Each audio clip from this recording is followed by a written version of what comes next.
The world felt wrong before I even opened my eyes. A warmth pressed against my back. Unfamiliar, yet achingly familiar. Like a memory I hadn't lived yet. My heart stuttered as I realized Ethan, my straight roommate, was holding May's arm draped over my waist, his breath steady against my neck, pretending he was still asleep. I froze, every nerve alight, afraid to breathe too deeply and shatter the moment. Ethan, the guy who'd spent 2 years as my best friend, the one who'd laughed off my coming out with a shrug and a beer, was curled around me like I was his anchor. His pretense of sleep was meticulous slow. Even breaths. The kind you don't fake without practice. But I knew better. I'd seen the flicker in his eyes last night when we'd stayed up too late, talking about nothing and everything, our knees brushing under the coffee table.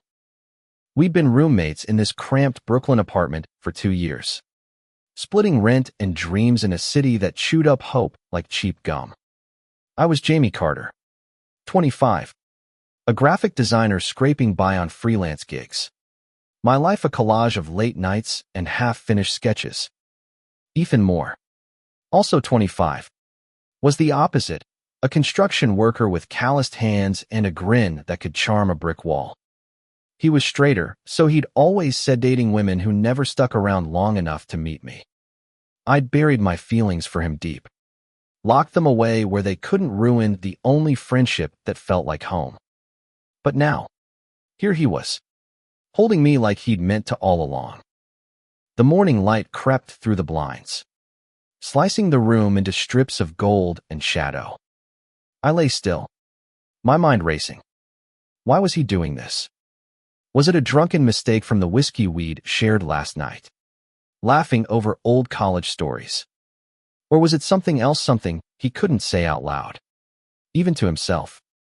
I wanted to turn, to see his face, but fear pinned me in place. If I moved, he'd wake up. If he woke up, this moment fragile as glass would break. I'd always known I was gay. I'd told Ethan 2 years ago, one humid summer night on our fire escape, expecting him to pull away. He didn't. He'd cracked a joke about my taste in guys, handed me a cold beer, and that was that. We'd built a rhythm since then, movie nights, takeout containers piling up, his socks always on the couch. He was the one constant in my life, the one person who didn't flinch when I was unapologetically myself. But I'd never dared hope for more. Not until now. His arm tightened slightly, and my breath caught. Was he awake? I strained to listen, to catch any shift in his breathing. Nothing. Just the steady rise and fall of his chest against my back. I wanted to scream, to shake him, to demand answers. Instead, I lay there, memorizing the weight of his arm, the warmth of his skin, because I knew this couldn't last. Ethan wasn't gay. He wasn't bi. He was straight as the lines he drew on his blueprints. Straight as the life he'd always planned. The clock on the nightstand ticked towards 7 a.m. Ethan had a shift soon. He'd have to get up. I didn't want him to. I wanted to stay in this impossible moment, where the world was soft and unspoken truths hung in the air like dust motes. But reality was a hammer, and it always came down hard. I shifted slightly, testing the waters, and his arm stiffened. He was awake. He'd been awake the whole time. Ethan, I whispered, my voice barely audible. No response. Just the faintest hitch in his breath. A crack in his facade. I turned my head, just enough to see the edge of his face, eyes closed, jaw tight, like he was fighting a war inside himself. My heart pounded. This wasn't a mistake. This was a confession, one he wasn't ready to make. I closed my eyes, letting myself sink into the moment, knowing it might never come again. The city hummed outside, oblivious to the earthquake in my chest. Ethan's arm stayed where it was. And for now, that was enough. But I couldn't shake the question burning in my mind. What happens when he stops pretending? The day unfolded like a tightrope walk. Ethan got up 10 minutes later, mumbling something about coffee and bolting to the bathroom. His eyes avoided mine, but his cheeks were flushed, a rare crack in his usual confidence. I stayed in bed, staring at the ceiling, replaying the morning in my head. Had I imagined the way his fingers lingered on my hip before he pulled away? We didn't talk about it. Not over breakfast. When he burned the toast and laughed too loudly. Not when he grabbed his tool belt and headed out, leaving me with a see you later that felt like a door slamming shut. I spent the day sketching, trying to lose myself in work. But every line I drew curved back to him. His laugh. His hands. The way he'd held me like I was something precious, then pretended it never happened. By evening, I couldn't take it anymore. I needed answers. When Ethan came home, his boots heavy on the hardwood, I was waiting on the couch, my sketchbook abandoned. He looked at me, then away, grabbing a beer from the fridge. "Long day," he said, his voice rough. "You good?" "Am I good?" I echoed, standing up. My hands shook, but I couldn't stop now. "Ethan, what was this morning?" He froze, the beer halfway to his lips. "What are you talking about?" "You know what I'm talking about." My voice cracked, but I pushed forward. "You were holding me. You weren't asleep. Don't lie to me." His jaw tightened, and for a moment, I thought he'd deny it. Then he set the beer down, hard, and ran a hand through his hair. "Jamie." He trailed off, his eyes darting to the floor, the window, anywhere but me. "I don't know." "Okay. I don't know what that was." "You don't know?" I stepped closer, my heart in my throat. "Ethan, you don't just hold someone like that by accident." He looked at me then, really looked at me, and the rawness in his eyes stole my breath. "I'm not like you, Jamie," he said, his voice low. "I'm not. I don't know what I am. But I didn't mean to mess with you. I swear." The words hit like a punch. Not like me. Straight. Normal. The lines he'd always drawn around himself. The ones I'd never crossed. But he'd crossed them this morning. Hadn't he? I wanted to push. To demand more. But the fear in his eyes stopped me. Ethan, the guy who'd faced down bar fights and late-night subway creeps, was terrified. Of me. Of himself. Of us. "I'm not asking you to know," I said finally, my voice softer. "But don't pretend it didn't happen. Not with me." He nodded, just once, and grabbed his beer again. "I need time. Jamie. Just give me time." I watched him walk to his room, the door closing softly behind him. Time. I could give him that. But as I sank back onto the couch, my sketchbook staring up at me, I wondered how long I could wait before the weight of this silence crushed us both. The next few days were a dance of avoidance. Ethan left for work before I woke up, his coffee mug still warm in the sink. I buried myself in deadlines, sketching logos for clients I barely cared about.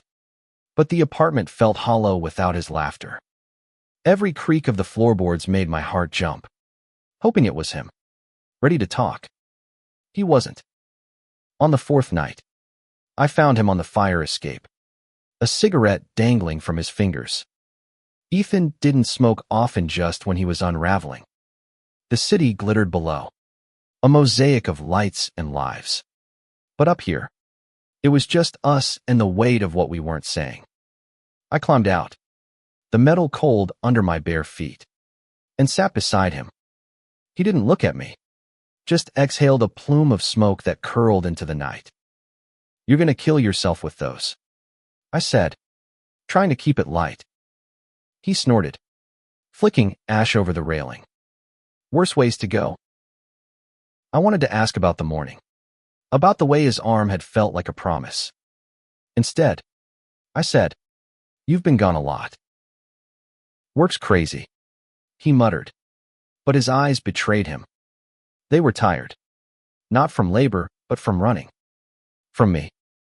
"Ethan, talk to me," I said, my voice barely above a whisper. "Please." He took a long drag, then crushed the cigarette against the railing. "I don't know how," he said finally. "I don't know what this is. Jamie. I've never." He stopped, his hands clenching into fists. "I've never felt like this before."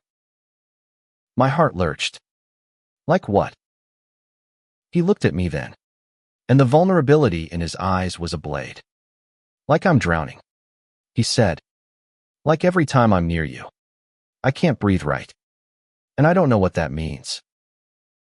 I wanted to reach for him, to pull him close and tell him it was okay to be scared. But I didn't. I couldn't. Not when he looked like he might bolt if I moved an inch. "You don't have to know," I said instead. "Not yet." He laughed. A bitter sound. "You make it sound so easy. Like I can just flip a switch and be someone else." "I'm not asking you to be someone else," I said, my voice steady despite the ache in my chest.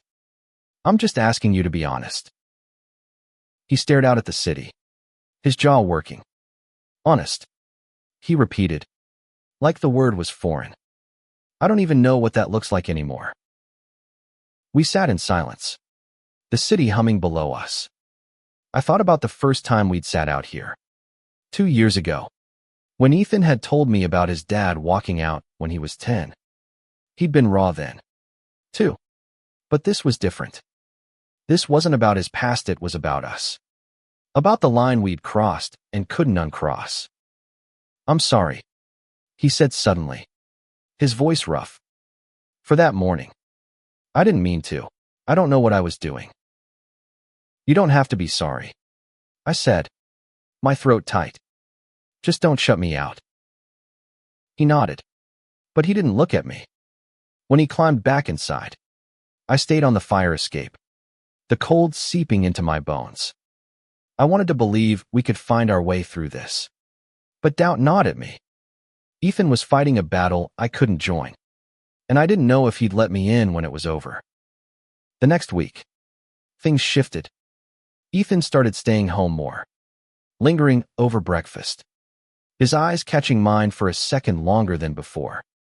It wasn't much, but it was enough to keep me hoping. We fell back into our rhythm movie nights. Takeout. His socks on the couch, but there was a new current under it all. Electric and unspoken.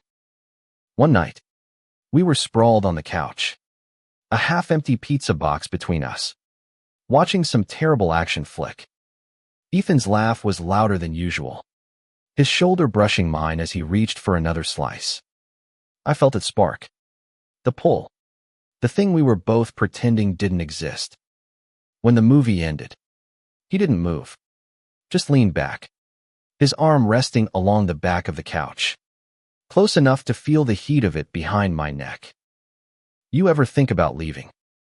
he asked suddenly, his voice low. "This city, I mean." I turned to him, surprised. "Sometimes." "Why?" He shrugged, but his eyes were distant. "Just feels like it'd be easier somewhere else. Somewhere I could figure shit out without everyone watching." My heart sank. "You mean without me?" His eyes snapped to mine, wide and startled. "No, that's not what I meant." He leaned forward, his hand brushing my knee, then pulling back like he'd been burned. I don't know how to do this here. Jamie. With you." "Do what?" I asked, my voice barely steady. He looked at me, and for a moment, I thought he'd say it. The truth. The thing we'd both been circling. But then he stood, grabbing the pizza box and muttering something about cleaning up. I watched him go, my chest tight with the weight of what he couldn't say. The tension between us grew, a live wire sparking with every glance, every accidental touch. Ethan was trying. I could see it in the way he lingered in the mornings. The way he asked about my day with a sincerity that hadn't been there before. But he was still holding back. And it was killing me. One evening, I came home to find him in the kitchen. Actually cooking. Not just microwaving leftovers. The smell of garlic and tomatoes filled the apartment. And Ethan was at the stove. A dish towel slung over his shoulder. Humming off-key. It was so domestic. So unlike him. That I stopped in the doorway. My bag slipping from my shoulder. "You're cooking?" I asked, unable to hide my surprise. He glanced over. A shy grin tugging at his lips. "Figured I owed you. You're always feeding me." I laughed, setting my bag down. "What's the occasion?" "No occasion," he said, but his eyes said otherwise. "Just thought it'd be nice." We ate at the tiny table we rarely used. The one usually buried under my sketchbooks and his blueprints. The pasta was overcooked. The sauce too salty. But it was the best meal I'd ever had. Because it was him. Because he was trying. We talked about nothing important: work, the weather, the neighbor's yappy dog, but it felt like everything. When he reached for my plate, his fingers brushed mine. And he didn't pull away. Not right away. "Jamie," he said later, as we washed dishes side by side, "I've been thinking." My heart skipped. "Yeah." He dried his hands. His movement slow, deliberate. "About that morning. About us." I turned to him, the dish in my hand forgotten. And he looked at me, his eyes searching mine. "I don't know what I'm doing," he admitted. "But I know I don't want to lose you." The words hung between us, heavy with meaning. I wanted to ask what he meant, to push for clarity. But I didn't. I couldn't. Not when he was looking at me like that. Like I was the only thing keeping him grounded. "You won't lose me," I said, my voice soft. "Not unless you want to." He nodded. But the fear in his eyes didn't fade. And when he went to bed that night, the door closing softly behind him, I knew we were still on the edge of something that could either save us or break us. The next day, Ethan was different. Bolder. He sat closer at breakfast, his knee brushing mine under the table. When I caught him staring, he didn't look away, just smiled a small, nervous smile that made my stomach flip. It was like he was testing the waters, seeing how far he could go before the fear pulled him back. That night, we went to a bar with some of his work friends. I'd always kept my distance from them, not wanting to intrude. But Ethan insisted I come. The bar was loud, crowded, the kind of place where you could lose yourself in the noise. Ethan stayed close, his shoulder bumping mine as we leaned against the counter. His friends were rowdy, teasing him about his latest breakup. But he just laughed it off, his eyes flicking to me. One of them, a guy named Mike, noticed. "What's with you two?" he asked, grinning. "You're like an old married couple." Ethan tensed, his beer pausing halfway to his lips. I waited, my heart in my throat, expecting him to brush it off with a joke. Instead, he said, "Yeah, well, maybe we are." The table went quiet, then erupted in laughter, thinking it was a joke. But Ethan's eyes were on me, and there was no humor in them. Just a question, one he didn't know how to ask out loud. I smiled, my chest tight, and raised my glass. "To old married couples," I said, and he clinked his glass against mine, his fingers lingering on the rim. Later, as we walked home, the city buzzing around us, Ethan stopped under a streetlight. "I meant it," he said, his voice low. "Not the married part.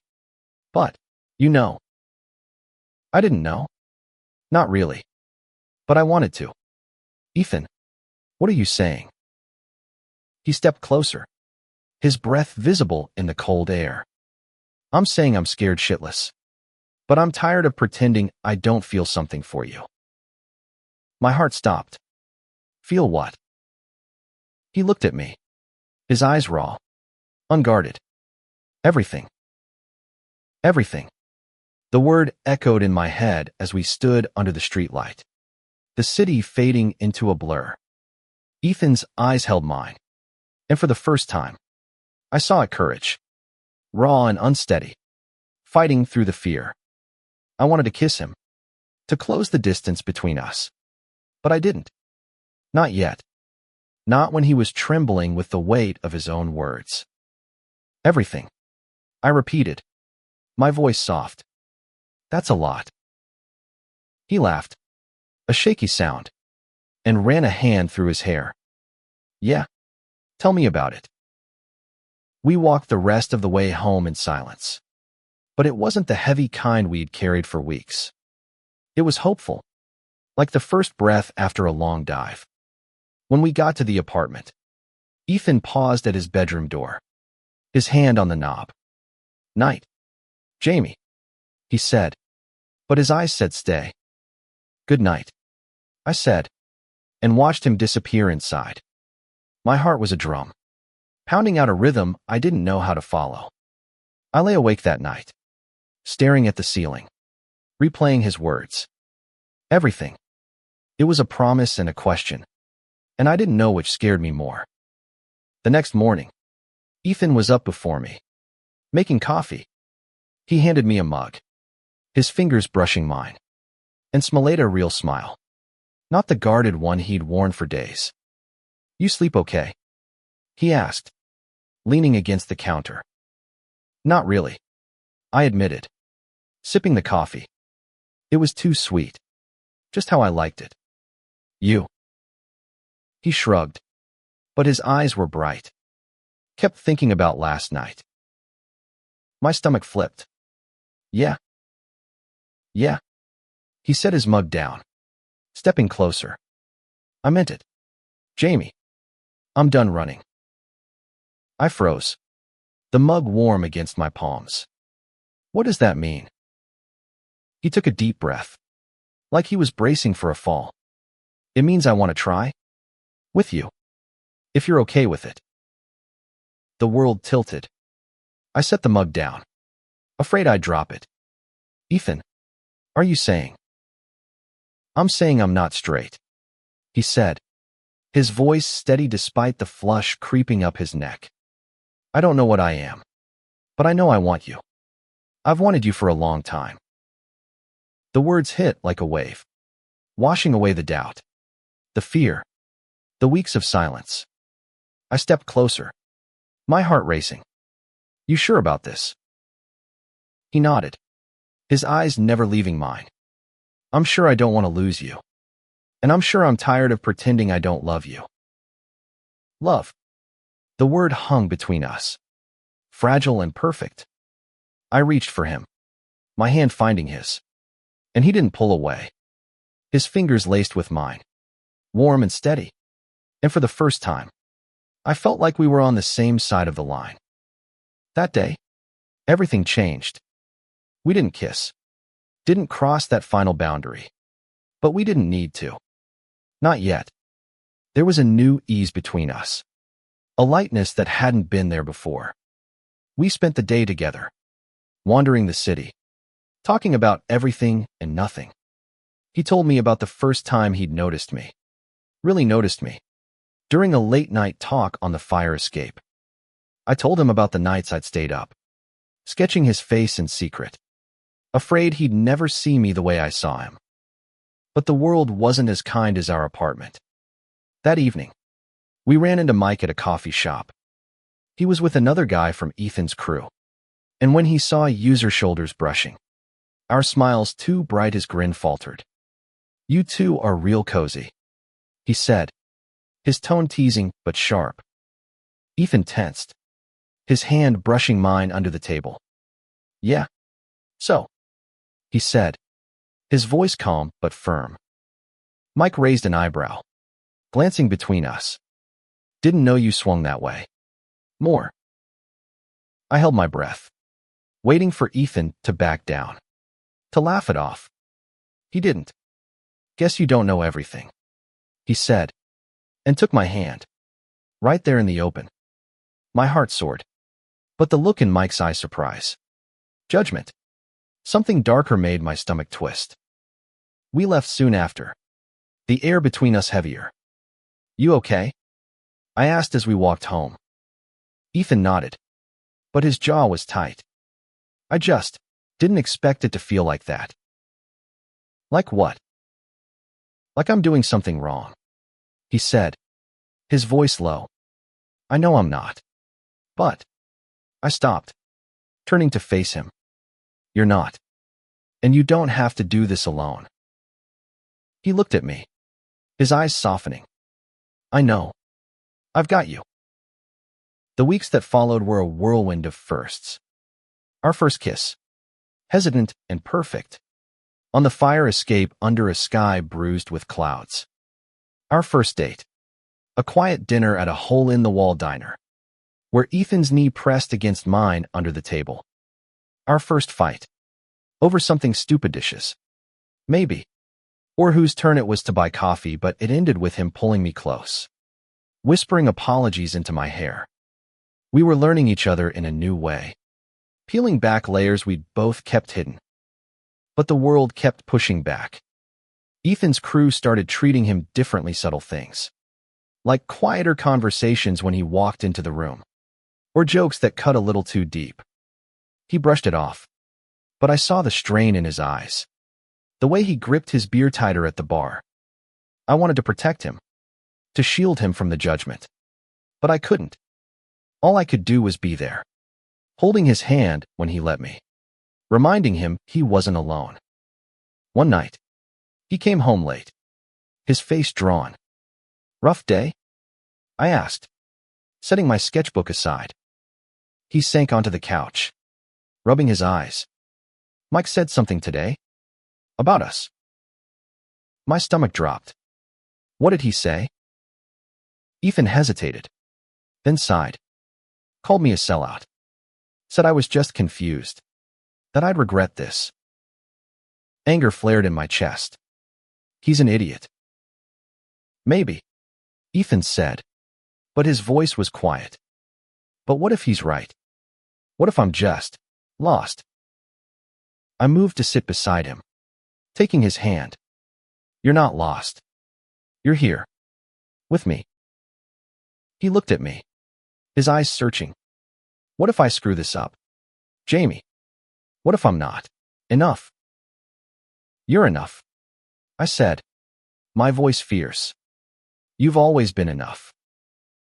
He leaned into me, his forehead resting against mine. And for a moment, the world was just us. But I knew it wouldn't stay that way. The doubts, the judgment they'd keep coming. And I wasn't sure if we were strong enough to withstand them. A month later, things took a turn. Ethan's mom called, asking him to visit for the weekend. She lived upstate, in a small town where everyone knew everyone.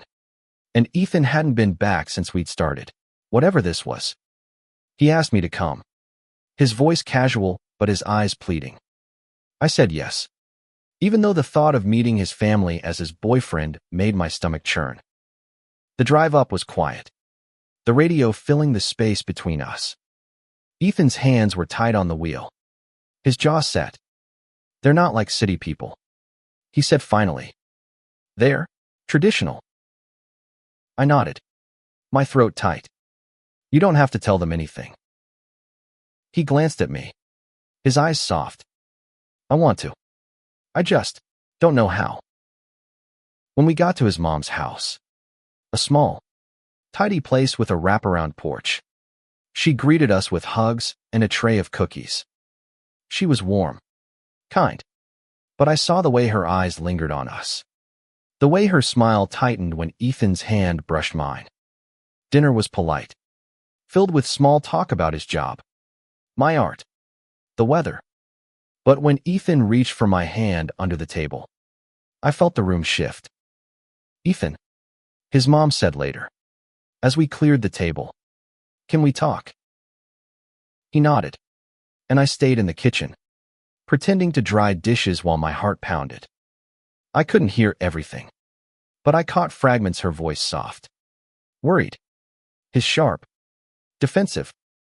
He's my friend, Ethan said at one point, and my chest ached. Friend, not boyfriend. Not yet. When he came back, his face was pale. She thinks I'm going through a phase, he said, his voice bitter. Said I should think about my future. I took his hand, squeezing it. What do you think? He looked at me, his eyes fierce. I think I love you, and I'm done letting other people tell me who I should be. Those words, I love you, carried us through the weekend. Ethan's mom didn't bring it up again, but the tension lingered, a shadow over every meal, every conversation. When we left, she hugged us both, her eyes searching Ethan's like she was trying to find the son she thought she knew. He held my hand on the drive back, his grip tight, like he was anchoring himself to me. Back in Brooklyn, we settled into a new rhythm. Ethan was more open, more himself. He kissed me in the kitchen one morning, quick and shy, like he was testing the feel of it. He held my hand on the subway, ignoring the stares. He was trying, and every step he took made me love him more. But the world wasn't done with us. One night, we were at a bar when a guy from Ethan's crew, someone I didn't know, cornered him by the jukebox. I was at the bar, ordering drinks, when I heard raised voices. You're throwing your life away, the guy said, his voice slurred. For what? Him. Ethan's face was stone, but his fists were clenched. Back off, Dan. Dan laughed, a cruel sound. You think this is gonna last? You're not one of them. I stepped in, my heart pounding. Leave him alone. Dan turned to me, his eyes narrowing. Stay out of it. Fairy.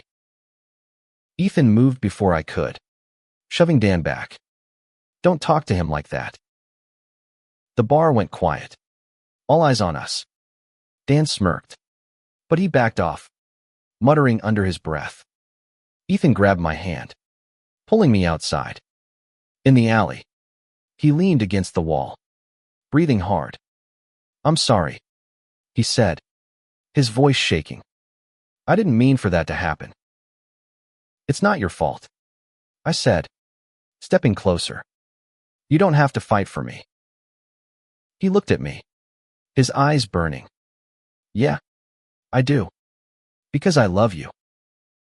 I kissed him then, under the flickering streetlight. And for a moment, the world was ours. But when we got home, Ethan was quiet, his shoulders heavy. I don't know if I can keep doing this, he said, staring at the floor. Not because of you. Because of them. My heart sank. What are you saying? I'm saying I need to figure out who I am, he said, his voice breaking. And I can't do that here. Ethan's words hung in the air, a storm cloud ready to break. Figure out who I am. They echoed the fear I'd carried since that morning he'd held me, pretending to sleep. I wanted to fight, to tell him he didn't need to leave. But the exhaustion in his eyes stopped me. He wasn't running from Mayhay, was running from the weight of a world that wouldn't let him breathe. The next day, he told me he'd taken a job upstate, a temporary gig on a construction site. It's just a few months, he said, packing a duffel bag. I need space to think. I nodded, my throat tight. Will you come back? He paused, his hand on a folded shirt. I want to. I just need to be sure. I helped him pack, each item a small goodbye. When he left, the apartment felt like a tomb. Too quiet, too empty. I threw myself into work, sketching until my hands cramped. But every line reminded me of him, the curve of his jaw, the slope of his shoulders. I missed him, not just as a lover, but as my friend, the one who'd made this city feel like home. Weeks passed, then months. Ethan called sometimes, his voice crackling through the phone, telling me about the job, the small town, the stars you could actually see at night. He sounded lighter, but there was always a pause before we hung up, like he was holding back words he couldn't say. I didn't push. I couldn't. But every call ended with a promise. I'll see you soon. I started going out more, meeting friends, trying to fill the hole he'd left. But nothing fit. One night, at a gallery opening for a friend's art show, I met someone, Liam, a photographer with a warm smile and kind eyes. He asked me out, and I said yes, because I was tired of waiting, tired of hoping. We dated for a few weeks, but it wasn't right. Liam was good, but he wasn't Ethan. Then, one rainy afternoon, Ethan came back. I opened the door to find him standing there, his hair wet, his duffel bag slung over his shoulder. "Hey," he said, like he'd never left. My heart stopped. "Hey." He stepped inside, the air between us electric. "I figured it out," he said, his voice steady. "Up there, away from everything. I know who I am." "And who's that?" I asked, my voice barely a whisper. He smiled, soft and sure. "I'm the guy who's in love with you, and I'm done being scared of it." We stood in the living room, rain tapping against the windows. The city is soft hum outside.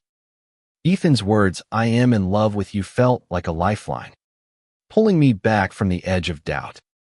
I wanted to believe him, but fear lingered, a shadow of all we'd been through. "You're sure?" I asked, my voice trembling. "Because I can't do this halfway, Ethan. Not with you."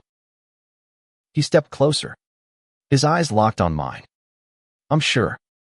I spent 3 months up there, thinking about you every day. About us.